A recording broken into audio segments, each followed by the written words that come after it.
There are two sides to every story, and Liverpool would have been incredibly happy with that result. And you'd imagine that Jurgen Klopp would be in great form in his pre-match news conference today ahead of their game at Bournemouth tomorrow lunchtime. Let's find out, shall we? Our reporter Vinny O'Connor was there, so let's speak live to him now. And Vinny, what did Klopp have to say in his news conference then?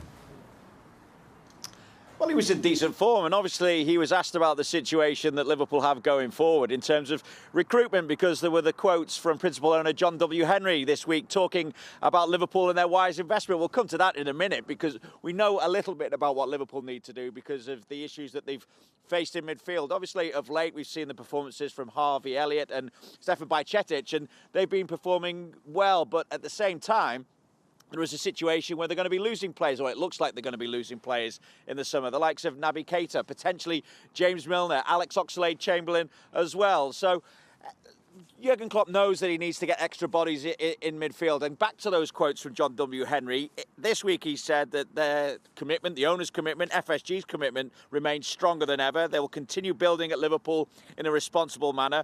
They have and will continue investing wisely in the transfer market. So I put it to Jurgen Klopp, does that make a signing of the magnitude of Jude Bellingham, for instance, more or less likely? John is right. So if you have a look, the players we brought in the last couple of transfer windows, it's Lewis, Darwin, Cody.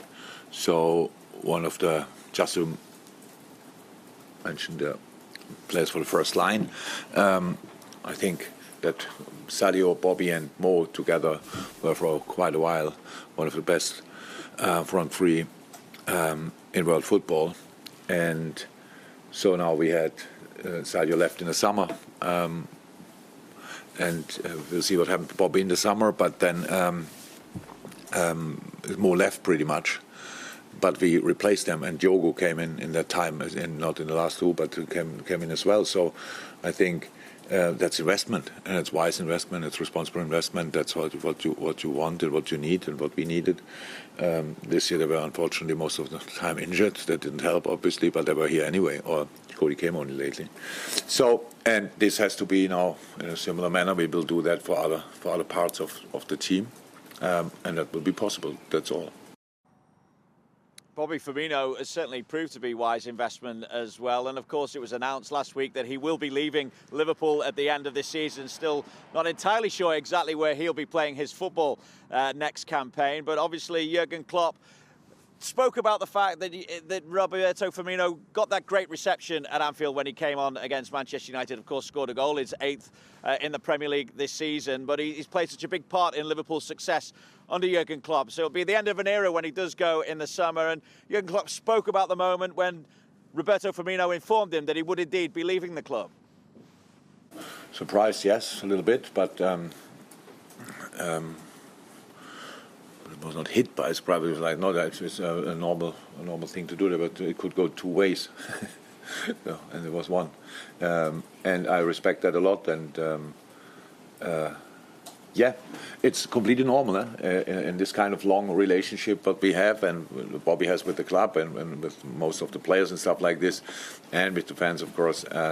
It's pretty special, and I love the reception he got when he came on against United. And actually, he told me, and then the only other thing he said is, now I want to bring this wonderful story to a positive end. So that's it. So he's completely here, completely committed, how everybody can imagine, and that's all we need to know. And from when there's no time for a goodbye or whatever, and from in this moment, we have enough time for that later in the season. And yeah. Whenever he will come back, everybody knows that. The song is still will be for a long time still in everybody's ears. I'm pretty sure. So, and no problem. I think he's one of these players. Even when he would come with an opposition team, people would be really happy to see. Champions League qualification is the ending that Jurgen Klopp is looking for in that scenario with Bobby Firmino. And he's not short of forward options at the minute either, is he, when you consider the form of Núñez, Gakpo, Mo Salah, of course, Diogo Jota getting back up to full fitness. And where does Luis Diaz fit into all that? Well, at the minute, he hasn't trained back with the group, so he won't be available this weekend. The likelihood is that he will be back after the international break. The same probably goes for Joe Gomez and Thiago as well. But a massive game, of course, coming up for Liverpool at the weekend. It's relentless between now and the end of of the season. They have that opportunity, albeit for a short period of time, to go above Spurs into the top four, albeit it'll be on goal difference, and Spurs will have that opportunity to take that place back when they face Nottingham Forest in a 3 o'clock kickoff. Vinny, thank you very much indeed.